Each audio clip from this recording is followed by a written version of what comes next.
This is my favorite tip that you've ever given. Okay. So I'll let you introduce it. Go on. Okay.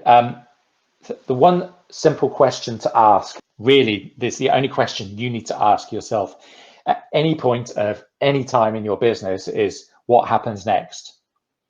So like your customers, whether they're consciously or subconsciously doing this anyway, they're always looking for you to lead them.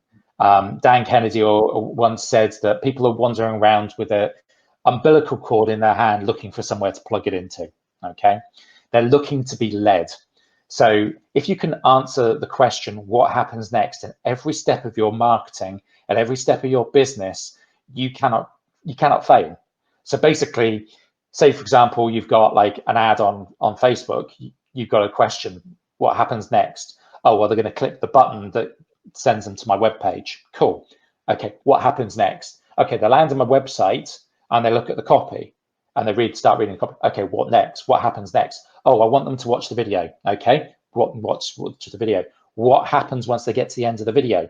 Oh, well, I want them to click the button below the video. So you need to tell them in the video to click that button, so on and so forth. And you keep on following that through all the way. And even to the point of it never ends. Once somebody's bought your product, what happens next? What email are you going to send? What's the next thing that you're going to sell them?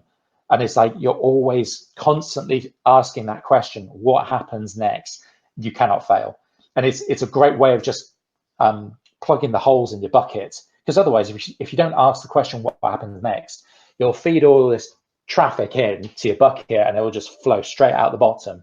And like you'll not really capture, maximize what you're trying to do with your business. So yeah, ask that question all the time. What happens next?